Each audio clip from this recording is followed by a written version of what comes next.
Hello friends, mobile पाठशाला में आपका स्वागत है। मैं आप लोगों के समक्ष आज एक नया पाठ लेकर प्रस्तुत हुआ हूं जिसका नाम है फसलें या क्रॉप्स। दोस्तों, आगे बढ़ने से पहले मेरी आपसे रिक्वेस्ट है कि आप हमारे वीडियोस को कृपया लाइक, शेयर और सब्सक्राइब कीजिए और हमारे चैनल को सब्सक्राइब कीजिए। मैं आगे बढ़ता हूँ। क्रॉप्स या फसलें, देखिए फसलें कितने प्रकार की होती हैं। फसलें कितने प्रकार की होती हैं तो ये होती हैं 4 प्रकार की। पहली होती है जायद की फसलें, दूसरी होती है खरीफ की फसलें, तीसरी होती है नकदी फसलें और चौथी होती है रबी की फसलें। ठीक है, एक एक करके इन फसलों के प्रकारों के बारे में हम जानने की कोशिश करेंगे। तो आगे बढ़ते हैं। पहली होती है जायद की फसल। जायद की फसल दोस्तों, आपने देखा होगा कि जब जुलाई के महीने में भीषण गर्मी होती है तो उसी समय कुछ फसलें हमारे सामने आती हैं जो एक तरह से जीवन रक्षक का भी काम करती हैं। ठीक है, जैसे खीरा हो गया, ककड़ी हो गई, खरबूज हो गया, तरबूज हो गया। तो ये फसलें कैसी होती हैं? ये जायद की फसलें होती हैं। ये मई जून में बोई जाती हैं तथा जुलाई अगस्त में काटी जाती हैं जब गर्मी अपने चरम पर होती है। और ये फसलें कौन कौन सी हैं? तरबूज है, उड़द है, खीरा है, खरबूजा है, ककड़ी है, राई है, मूंग। ठीक है, तरबूज, उड़द, खीरा, खरबूजा, ककड़ी, राई, मूंग। आपको याद क्या करना है? आपको सोचना यह है कि जायद की फसल कौन सी है जो गर्मी के महीने, जब गर्मी अपने चरम पर होती है जुलाई अगस्त में, उस समय ये फसलें आती हैं। और उस समय आने पर ये फसलें कैसा काम करती है? एक तरह से जीवन रक्षक का काम करती है। जैसे खरबूज हो गया, ककड़ी हो गया, इनमें पानी की मात्रा अधिक होती है, तो ये फसलें क्या है कि उस समय हमारी मदद करती है आकर के। तो ये फसलें हैं तरबूज, उड़द, खीरा, खरबूजा, ककड़ी, राई, मूंग। ठीक है, इनमें भी देखिए फसलों में पानी की अधिकता है, एक उड़द को छोड़ के। ठीक है, ये फसलें मई जून में बोई जाती हैं और जुलाई अगस्त में काटी जाती हैं। आगे बढ़ते हैं। खरीफ की फसलें। खरीफ की फसलें दोस्तों कौन कौन सी हैं? देखिए अरहर, गन्ना, धान, बाजरा, ज्वार, मक्का, तिलहन। ठीक है, जून जुलाई में ये फसलें बोई जाती हैं। जून जुलाई में ये फसलें बोई जाती हैं और नवंबर दिसंबर में ये फसलें काटी जाती हैं।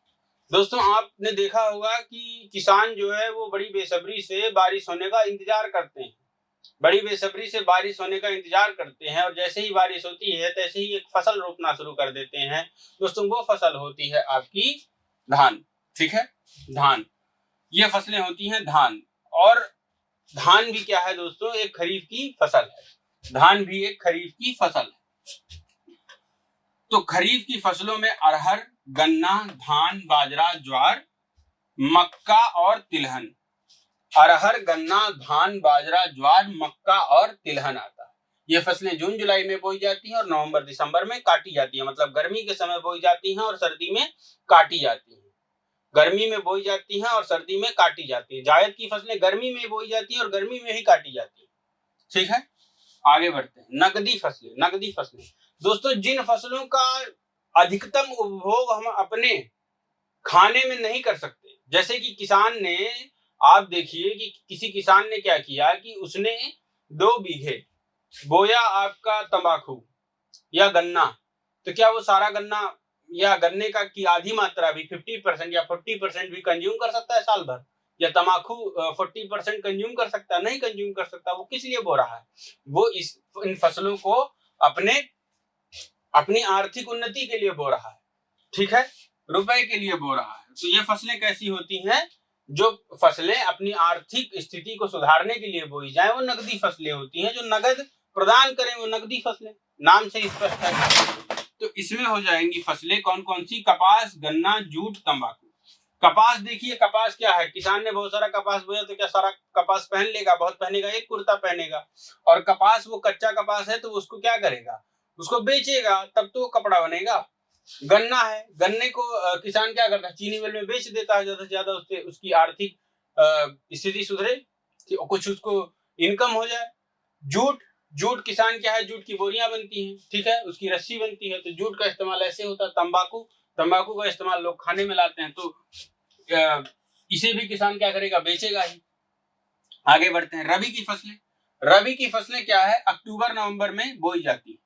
अक्टूबर नवंबर में बोई जाती है, मतलब दोस्तों ये सर्दी में बोई जाती हैं और फागुन के महीने में काटी जाती है, ठीक है, या मार्च अप्रैल के महीने में काटी जाती हैं जब मौसम थोड़ा अच्छा होता है। मार्च अप्रैल में आप देखिए बहुत ज्यादा ना तो गर्मी होती है ना सर्दी होती है, मतलब सर्दी में बोई जाती हैं और काटी कब जाती हैं, जब थोड़ी सी गर्मी आना शुरू हो जाए।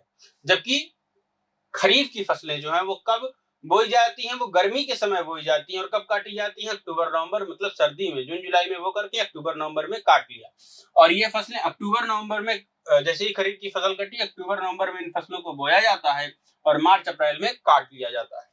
ठीक है दोस्तों, जब होली सन्निकट होती है, होली आने वाली रहती है, होली का त्योहार, तो आप उस समय खेतों को देखिए, खेतों में बहुत सारे आप सरसों के फूल देखेंगे, सरसों देखेंगे। अगर आप उत्तर भारत में उत्तर प्रदेश में रहते हैं तो आप सरसों की फसल प्रमुखता से अपने खेतों में देखेंगे उस समय, ठीक है।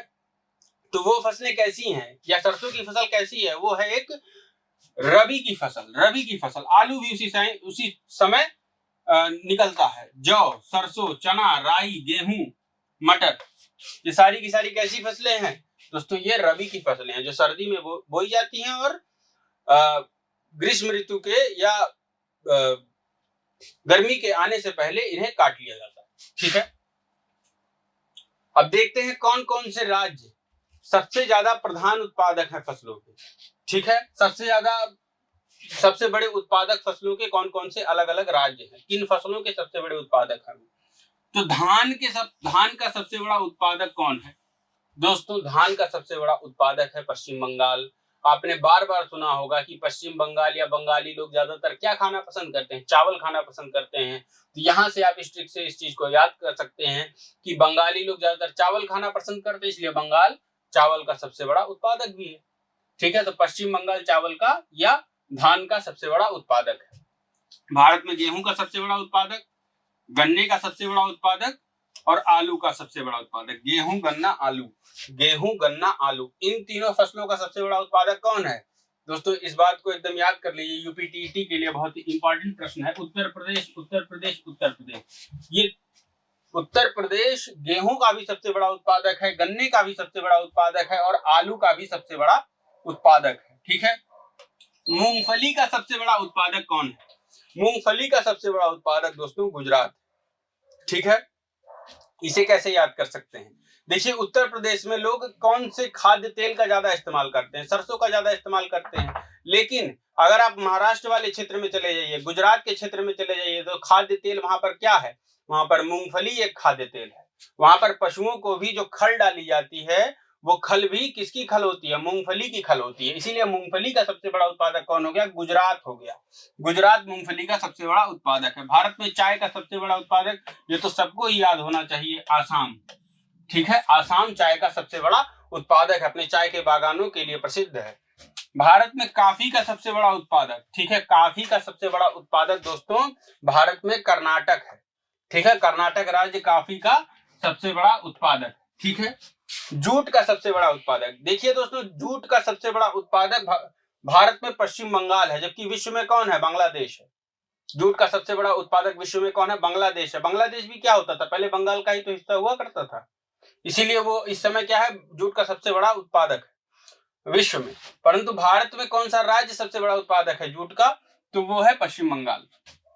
आगे देखते हैं, भारत में तंबाकू का सबसे बड़ा उत्पादक कौन है दोस्तों, इसका जवाब है आंध्र प्रदेश। आंध्र प्रदेश तंबाकू का सबसे बड़ा उत्पादक है। भारत में केले का सबसे बड़ा उत्पादक कौन है, और भारत में कसावा का सबसे बड़ा उत्पादक कौन है। ये दोनों एक जैसे हैं। आप देखिए केला और कसावा, केला और कसावा एक ऐसे फल हैं, कसावा तो खैर एक जड़ होती है और केला तो फल होता है, ठीक है। इन दोनों में क्या है, स्टार्च की बहुत ज्यादा अधिक मात्रा पाई जाती है। तो स्टार्ची जो मतलब क्रॉप्स हैं या फसलें हैं, वो सबसे ज्यादा कहाँ मतलब पैदा होंगी, वो तमिलनाडु में पैदा होंगी, केला और कसावा। कसावा का नाम दोस्तों आप पहली बार सुन रहे होंगे, पर इस नाम को आप याद कर लीजिए। भारत में केसर का सबसे बड़ा उत्पादक राज्य कौन सा है, तो इसका सही जवाब है जम्मू कश्मीर।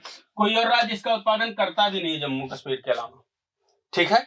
और ये सबसे महंगा पाया जाने वाला मसाला है भारत में, सबसे महंगा मसाला कौन है, केसर। भारत में प्याज का सबसे बड़ा उत्पादक महाराष्ट्र। भारत में काजू का सबसे बड़ा उत्पादक महाराष्ट्र। प्याज और काजू इन दोनों का सबसे बड़ा उत्पादक कौन है दोस्तों, महाराष्ट्र है। भारत में लहसुन का सबसे बड़ा उत्पादक कौन है? मध्य प्रदेश है, मध्य प्रदेश है। देखिए दोस्तों, भारत में जितने भी तरह के मसाले हैं उनमें सारे मसालों को अगर सम्मिलित रूप से देखा जाए तो मसालों का सबसे बड़ा उत्पादक राज्य कौन सा है? केरल है। इसीलिए आप देखिए, काली मिर्च का सबसे बड़ा उत्पादक कौन है? केरल है। काली मिर्च का सबसे बड़ा उत्पादक राज्य कौन सा है दोस्तों? केरल है। आगे देखते हैं, भारत में बांस का सबसे बड़ा उत्पादक कौन है? दोस्तों आप सोचते होंगे बांस कैसी फसल है। बांस से दोस्तों बहुत सारे काम लिए जा सकते हैं। आजकल नए नए फर्नीचर बनाए जा रहे हैं बांस से। कुछ बांस के प्रजातियों की जो स्ट्रेंथ है वो स्टील से भी ज्यादा है। ठीक है, ये असम में बहुत ज्यादा पैदा होता है, असम राज्य में बहुत ज्यादा पैदा होता है। ठीक है, भारत में लीची का सबसे बड़ा उत्पादक बिहार है। मुजफ्फरनगर की लीची दोस्तों मशहूर है, तो बिहार लीची का सबसे बड़ा उत्पादक है। भारत में छोटी इलायची का सबसे बड़ा उत्पादक राज्य कौन सा है? दोस्तों मैंने ये बताया था, मसालों का सबसे बड़ा उत्पादक केरल है, इसलिए लीची का इलायची का भी सबसे बड़ा उत्पादक कौन हो जाएगा? केरल हो जाएगा। ठीक है, भारत में बड़ी इलायची का सबसे बड़ा उत्पादक कौन है? सिक्किम। सिक्किम किसका सबसे बड़ा उत्पादक है? बड़ी इलायची। तो दोस्तों ये थे आज के लिए जितने भी संबंधित विषय से संबंधित थ्योरी थी वो मैंने आपको करा दी है फसलों से। अब इसके संबंध में जितने भी प्रश्न होंगे वो मैं लेकर के आपके लिए कल प्रस्तुत होऊंगा। साथ में शुरुआत में ही कुछ करंट अफेयर्स भी लेकर के आऊंगा। तो दोस्तों आज का सेशन आप कृपया लाइक, शेयर और सब्सक्राइब कीजिए। ठीक है दोस्तों, धन्यवाद।